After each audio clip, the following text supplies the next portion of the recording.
और बुलेटिन में सबसे पहले बात उत्तर प्रदेश के चुनावी संग्राम की, क्योंकि यूपी में कल समाजवादी पार्टी ने 159 उम्मीदवारों की सूची जारी की, तो बीजेपी और समाजवादी पार्टी में जुबानी जंग तेज हो गई। इसी सूची में अखिलेश यादव, शिवपाल यादव, आजम खान के अलावा कैराना से दागी प्रत्याशी नाहिद हसन के नाम शामिल हैं। बीजेपी ने नाहिद हसन को टिकट देने पर हमला बोला है।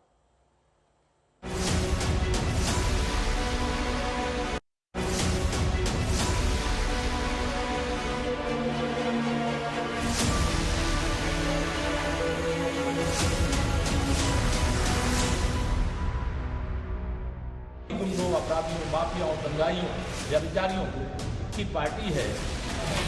समाजवादी पार्टी गुंडों की पार्टी है। दरिंदों को बचाने का काम सिर्फ योगी आदित्यनाथ ने किया है। यूपी की सियासत में फिर से बवाल छिड़ा है। इस बार मुद्दा है समाजवादी पार्टी के उम्मीदवारों की सूची का। 159 उम्मीदवारों की सूची में करहल से एसपी सुप्रीमो अखिलेश यादव के चुनाव लड़ने पर औपचारिक मुहर लगाई गई, तो उनके चाचा शिवपाल सिंह यादव को जसवंत नगर से टिकट दिया गया है। लेकिन बीजेपी को आपत्ति कुछ नामों पर है। इनमें सबसे अहम है कैराना से नाहिद हसन का नाम। इसके अलावा रामपुर सीट से आजम खान और स्वार सीट से उनके बेटे अब्दुल्ला आजम को टिकट दिया गया है। उत्तर प्रदेश को बर्बाद कर देने की एक नींव रखी थी और उसका एक तरह से आज की सूची के माध्यम से उत्तर प्रदेश की जनता को यह दृश्य दिखाने का काम किया है कि चाहे कोई जेल में हो और चाहे बेल में, चाहे कोई दंगा के अपराधी हो और चाहे कोई कब्जा करने का अपराधी हो, चाहे गुंडों का संरक्षक हो, चाहे माफियाओं का संरक्षक हो, चाहे उसके पास उसके खिलाफ 100 अपराध हो, चाहे 200 अपराध हो, वही उनके सब खास हैं। समाजवादी पार्टी गुंडों की पार्टी है।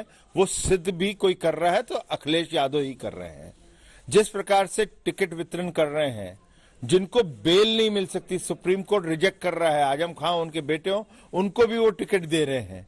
ये साफ हो रहा है कि जिस दिशा में अखिलेश जी चल रहे हैं वो फिर से चाहते हैं कि उत्तर प्रदेश में गुंडा राज रहे।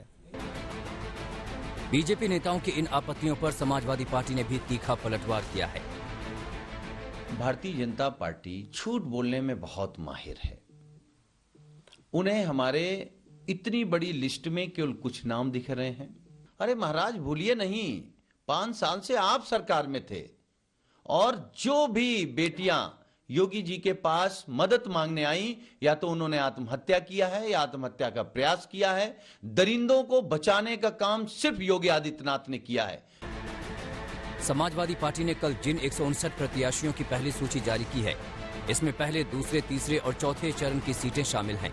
एसपी की तरफ से ये सूची तब जारी हुई है जब बीजेपी ने पार्टी पर अपने उम्मीदवारों की सूची सार्वजनिक करने की चुनौती दी थी। भारतीय जनता पार्टी अखिलेश यादव जी से एक चैलेंज करती है, एक चुनौती करती है, और वो चैलेंज है, अखिलेश जी, यदि आप में हिम्मत है, नैतिकता है, मोरालिटी है, क्रेडिबिलिटी है, तो आप अपने उम्मीदवारों की सूची को जारी करें। दरअसल कैराना से नाहिद हसन की उम्मीदवारी पर बीजेपी खासतौर पर खफा है। नाहिद हसन के नाम कई आपराधिक केस हैं। इसी साल 15 जनवरी को नाहिद हसन ने पुलिस के सामने गैंगस्टर एक्ट के मुकदमे में आत्मसमर्पण किया था। समाजवादी पार्टी की सूची पर ट्वीट करते हुए बीजेपी के संबित पात्रा ने कहा, समाजवादी पार्टी की मजबूरी है, गुंडों अपराधियों को प्रत्याशी बनाना जरूरी है। लिस्ट नई, अपराधी वही। उत्तर प्रदेश को जो समाजवादी पार्टी ने सूची दी है बहुत ही कष्टकारी है। आज गैंगस्टर के अपराधी, रासुका के अपराधी, दंगाई, बलवाई, हत्या, लूट, डकैती, बलात्कार, और भारतीय दंड संहिता की ऐसी कोई धारा नहीं बची जिसके तहत अपराधियों को उन्होंने टिकट न दिया हो। इस सूची में एक अहम नाम जेल में बंद चल रहे पूर्व मंत्री आजम खान का भी है। वो रामपुर से चुनाव लड़ेंगे। उनके बेटे रामपुर की स्वार सीट से फिर चुनाव लड़ेंगे। 2017 में भी वो स्वार सीट से चुनाव जीते थे, किंतु फर्जी जन्मतिथि के मामले में सजा होने के कारण उनकी सदस्यता रद्द कर दी गई थी। अपना दल ने आजम खान के बेटे के खिलाफ अपना प्रत्याशी उतारा है। पार्टी का अगर आदेश हुआ है, जैसी ये जानकारी मुझे आपसे ही मिल रही है, अगर ऐसा है तो चुनावी मैदान में उतरा जाएगा। उम्मीद तो यही करिए कि वो चुनाव से पहले आ जाएं। और रामपुर शहर की जहां तक बात है, ये वो विधानसभा सीट है जहां नारा लगा था आजम बनाम वजीर आजम। तभी आजम साहब जीते थे। अगर किसी के दिल में ये ख्याल है कि आजम खान साहब अगर जेल में हैं तो उनका इलेक्शन कमजोर होगा, ऐसा नहीं। रामपुर की स्वार सीट पर हमने एक बहुत ही वेल नोन फेस और कहिए कि एक बहुत ही प्रतिष्ठित राजनीतिक घराने के सदस्य को अवसर दिया है। रामपुर की जनता बहुत उस परिवार को चाहती भी है, बहुत लगाव है और मुझे लगता है कि जिस तरीके की उनकी एक अच्छी साफ सुथरी छवि है, निश्चित रूप से वो अपनी जीत वहां पर दर्ज करेंगे।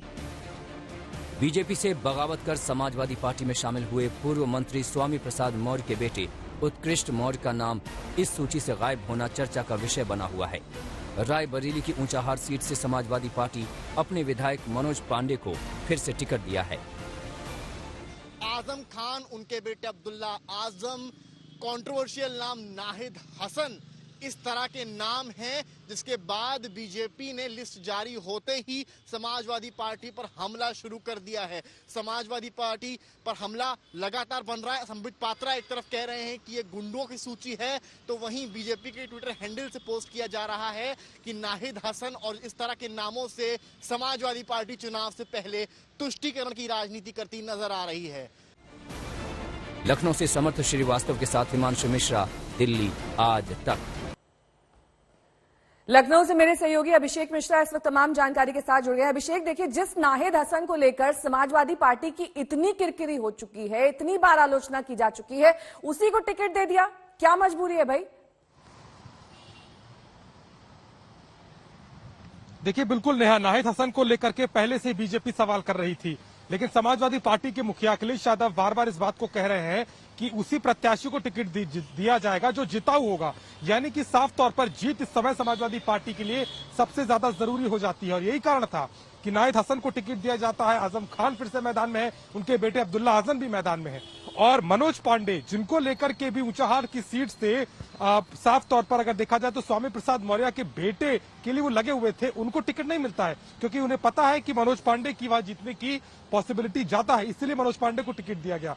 तो पूरी तरीके से अगर देखा जाए तो समाजवादी पार्टी की इस लिस्ट में उन उम्मीदवारों को पूरी तरीके से तरजीह मिली है जहां पर पार्टी को लगता है कि ये जीत कर ही आएंगे। यही कारण है कि नाहिद हसन पर तमाम तरह के सवाल उठाए गए।